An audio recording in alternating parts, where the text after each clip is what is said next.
Pourquoi Dieu se révèle-t-il? L'homme est un être équipé de raison et de volonté. Le sens de sa vie, c'est de connaître ce qui est vrai et d'aimer ce qui est bien. Quand il cherche donc la vérité ultime et le bien ultime, il prend le chemin de la religion. Puisque Dieu dépasse infiniment l'intellect de l'homme, cette recherche de Dieu et l'aspiration de l'atteindre est assez pauvre. Et cela resterait pauvre si Dieu ne venait en aide à l'homme, si Dieu ne se révélait à lui. La foi que Dieu se révèle est le cœur du judaïsme et du christianisme. Mais ici se pose alors une question. Pourquoi Dieu ferait-il cela?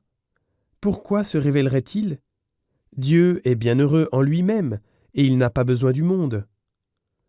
La réponse chrétienne, nous la trouvons dans la première épître de Saint Jean. Dieu est amour, écrit-il. Ce n'est pas seulement une belle phrase, ça nous aide aussi. Pensons à notre propre amour humain. Quand nous faisons l'expérience de quelque chose de beau, de quelque chose de merveilleux, nous souhaitons le partager avec ceux que nous aimons.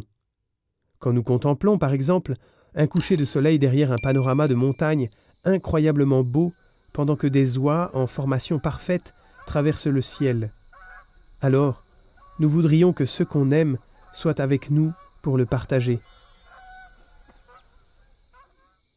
L'amour veut le bien de l'autre, il veut donner à l'autre, le faire participer au bonheur qu'on a.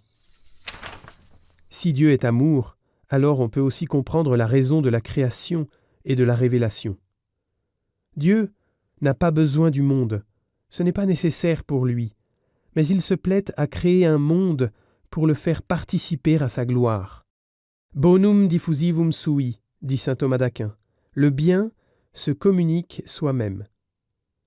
Dieu a donc créé le monde et se révèle à ce monde parce qu'il est amour. Il veut faire participer l'homme à sa propre vie, à la vérité ultime et à la bonté ultime. Cela est possible seulement par la révélation, car on ne peut aimer que ce qu'on connaît.